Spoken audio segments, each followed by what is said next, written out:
ఇప్పుడు ఒక ఎల్ఎల్ఎం చేయాలంటే కొలంబియా యూనివర్సిటీలో $1,00,000 అండి. అంటే 89 లక్షల ఫీజు అండి. ఒకటి ఎల్ఎల్ఎంకే. ఎల్ఎల్ఎం 1 ఇయర్ మాత్రమే. ఎల్ఎల్ఎం చేసినంత మాత్రాన మీరు బార్ ఎగ్జామ్‌కు అర్హులు కాదు.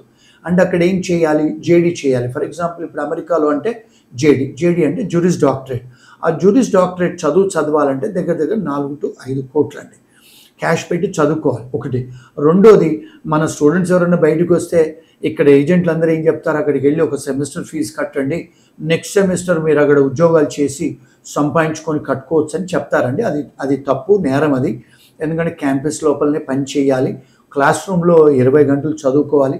లా లాంటి స్టడీస్, మెడిసిన్ లాంటి స్టడీస్ అయితే మీరు పొద్దునుంచి సాయంత్రం దాకా క్యాంపస్లోనే ఉంటారు, చదువుకోవాలి, అసైన్మెంట్ రాయాలి, మళ్ళీ అక్కడ వాళ్ళు ప్రజెంటేషన్స్ కూడా చేయాలి, ఎగ్జామ్స్ కూడా చాలా టఫ్ అండి. అక్కడ ఒక జేడీ చేయాలంటే అమెరికా లాంటి దేశాలలో 4.5 కోట్ల టు 5 కోట్లు ఓన్లీ కాలేజ్ ఫీజు అండి. ఇప్పుడు ఒకవేళ లండన్లో చేయాలనుకుంటే మీరు ఎల్ఎల్బి చేయొచ్చు, అక్కడికి వెళ్ళి ఎల్ఎల్ఎం చేయొచ్చు, ఎల్ఎల్బి చేయొచ్చు. అక్కడ కూడా $3-4 కోట్లు, అంటే అక్కడ పౌండ్స్ ఖర్చు పెట్టాలి. అది పెట్టిన తర్వాత మళ్ళీ సొలిసిటర్స్ ఎగ్జామ్స్ కూడా మళ్ళీ చదివి అక్కడ మళ్ళీ ప్రాక్టీస్ చేయాలంటే ఒక సీనియర్ సొలిసిటర్ దగ్గర 2-3 సంవత్సరాలు చేస్తేనే మీకు ప్రాక్టీసింగ్ సర్టిఫికేట్ వస్తుందండి.